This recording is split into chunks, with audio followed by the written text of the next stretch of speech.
La Coupe du Monde des clubs est là, occasion parfaite de tenter un prono sur Unibet. 100 € remboursés sur votre premier pari grâce au lien en description. Conditions pour jouer en bas de l'écran.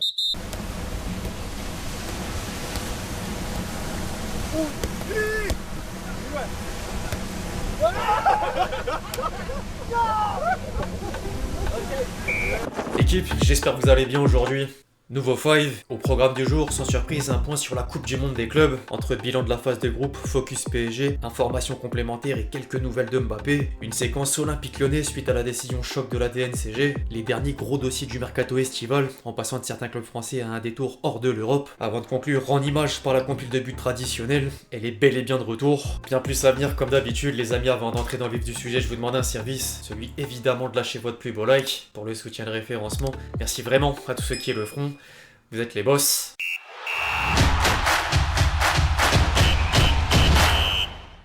Victoire mais élimination au bout du compte. C'est dur, la Coupe du Monde des clubs est proche de révéler tous les qualifiés en huitième de finale après un premier tour plein de surprises, à l'image du groupe B avec 3 équipes à égalité de points. L'Atlético Madrid a malheureusement fini dans la mauvaise position derrière Botafogo et Paris à cause de la différence de but, de quoi pousser Griezmann au coup de gueule. Au final on a fait des matchs intéressants mais contre le PSG on n'a pas bien géré les choses, et quand tu perds avec autant d'écart d'entrée tu le payes à la fin. On a tout tenté jusqu'au bout, ça n'a pas marché, maintenant place au repos. Peu d'équipes resteront sur le carreau avec 6 points mais c'est notre cas, nous devons en tenir compte, on a beaucoup de choses à travailler et à examiner.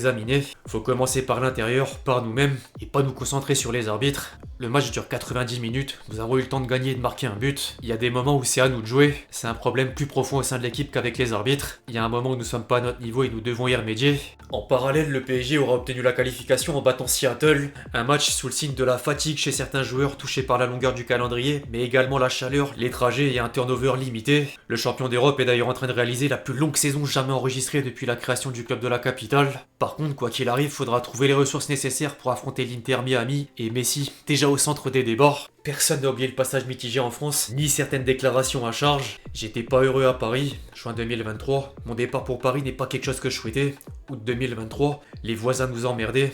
Juin 2024. Entre autres. Du coup, plusieurs supporters parisiens veulent une vengeance, mais l'Argentin sera tout aussi revanchard, à en croire les mots de Mascherano en tant qu'entraîneur de la franchise de MLS. Il est clair que pour nous, c'est mieux qu'il joue avec colère, car c'est le genre de joueur qui se donne à fond quand il a quelque chose en tête. D'un autre côté, d'autres anciens du Barça ont plutôt affiché une forme de respect. Luis Enrique est l'une des figures les plus importantes de ma carrière. Ce que j'ai appris de lui m'a profondément marqué. Je sais que ça sera un immense défi de jouer contre les champions d'Europe, mais nous sommes compétitifs, allons nous battre et essayer de corriger les erreurs commises aujourd'hui, car si on les répète face au PSG, ça nous coûtera très cher. Suarez faisait l'éloge de Luis Enrique tout comme Jordi Alba. Luis Enrique est le meilleur, non seulement en tant qu'entraîneur, mais aussi en tant que gestion de groupe. C'est un phénomène, j'ai hâte de le voir. Tout comme Rafael Paul, Joaquim Valdés, tout son staff et tous les joueurs qui ont joué à Barcelone. Le football ça dure 90 minutes ou plus, pourquoi ne pas rêver? Les Parisiens jouent le meilleur football d'Europe et ce sera un match très difficile. Mais nous allons nous battre, nous connaissons la qualité de tous leurs joueurs. Ils sont phénoménaux, très polyvalents, avec de très bons joueurs de profondeur, des gars au milieu qui ont le ballon. Par-dessus tout, ils sont les plus complets. En parlant de Luis Enrique, l'entraîneur espagnol a quant à lui envoyé un message aux organisateurs du tournoi. Le ballon rebondissait comme un lapin aujourd'hui. Avant c'était du gazon synthétique, maintenant c'est du gazon naturel mais ils doivent l'arroser à la main. Ils l'ont fait à la mi-temps mais 10 minutes plus tard le terrain était à nouveau sec. Pour notre jeu c'est un problème, c'est pas une excuse, je le dis après une victoire. On joue pas au niveau qu'on souhaite. Je pense que la FIFA doit vraiment en tenir compte. Il s'agit pas seulement de la pelouse des matchs, mais aussi celle des entraînements. Si on veut faire de cette compétition la plus prestigieuse du monde, dimanche la pelouse sera peut-être de meilleure qualité au Mercedes-Benz Stadium d'Atlanta. Un stade qui plus est unique dans la conception et au coût global d'1,4 milliard d'euros. Le toit rétractable c'est vraiment une masterclass. A noter que Dembélé devrait être de la partie. Les médias français assurent que l'attaquant parisien est prêt à jouer après 2-3 semaines d'absence. Inutile de préciser que le PSG est d'autant plus favori s'il est titulaire, de retour en faux numéro 9. Alors j'attends toujours la composition d'équipe avant de valider un pari buteur, mais s'il est dans le 11 je miserai sur lui, la cote à 1,69. Sinon au niveau du score je vois Paris gagnant avec un écart de 2 buts ou plus. Cote cette fois à 1,46. J'avais pas partagé un prono depuis la Ligue des Champions et c'est l'occasion. Les amis, si vous voulez me suivre, vous savez quoi faire. Rendez-vous sur Unibet.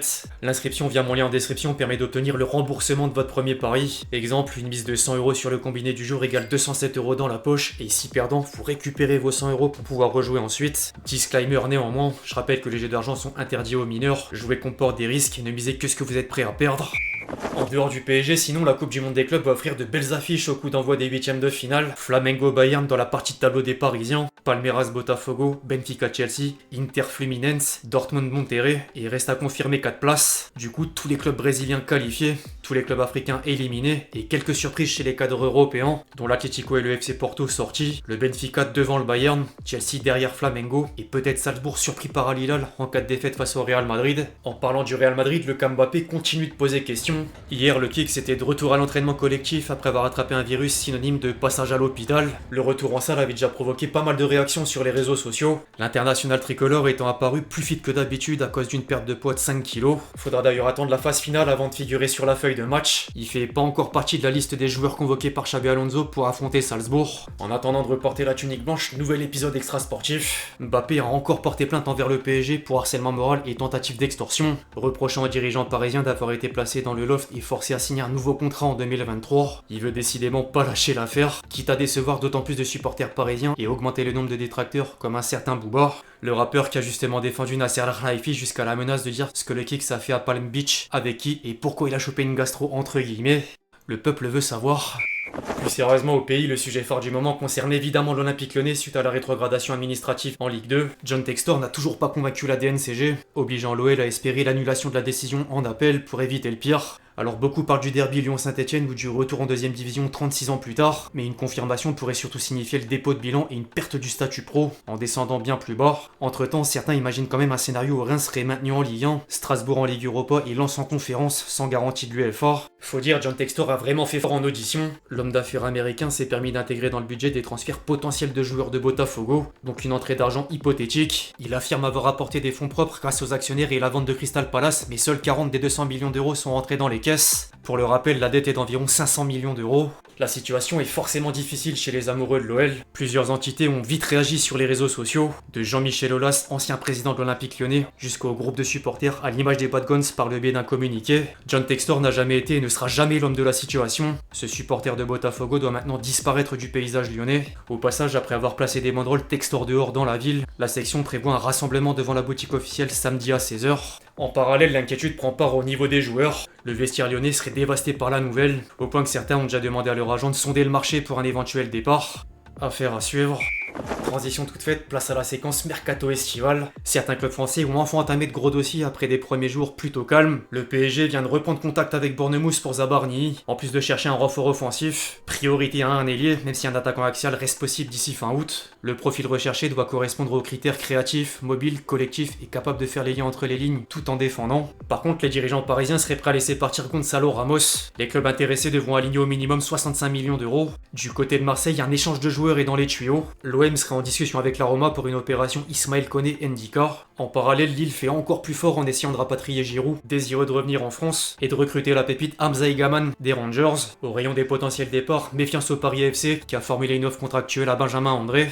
En dehors du continent européen, certains dossiers valent le détour. Neymar s'est enfin entendu avec Santos pour une prolongation de contrat jusqu'en décembre 2025. Il décide de rester au Brésil malgré les contacts en Europe. L'Arabie Saoudite parvient d'une autre part à rallonger Cristiano Ronaldo jusqu'en 2027. La star portugaise portera les couleurs d'Al Nassr pendant encore 2 ans. Derrière, Al Hilal est sur le point de boucler le transfert de Théo Hernandez contre 30 millions d'euros plus bonus. L'international tricolore étant déjà d'accord sur les termes d'un contrat avec un salaire de 20 millions d'euros par saison. Et plus surprenant encore, une source assez réputée rapporte que Messi est en pourparlers avec des dirigeants saoudiens en vue de rejoindre la Saudi Pro League, rajoutant que quel que soit le résultat, la Pulga choisira personnellement le club pour lequel il souhaite jouer. Il aurait même déjà posé les pieds à Riyad jusqu'à visiter maison et école.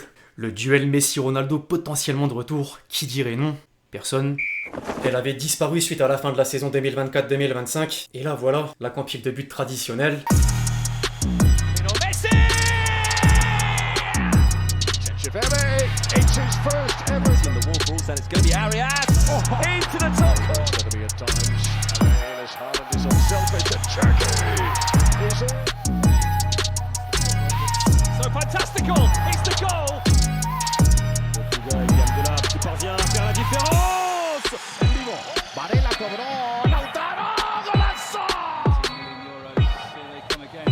Oh, what a goal! Jackson, Pedro Neto, is this the chance? It's Neto, sends one defender on the floor and finds the ball.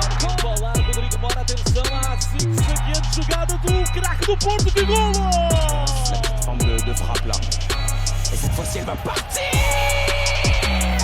Casemiro with a lovely bit of skill as he's slightly overrun it. Oh, brilliant stuff! Lucas Casemiro, glorious chance! Which he takes! Buena pelota para Merentiel, se viene Boca, atención a esto. Busca el empate Merentiel, el autopase Merentiel, golazo. ¡Golazo!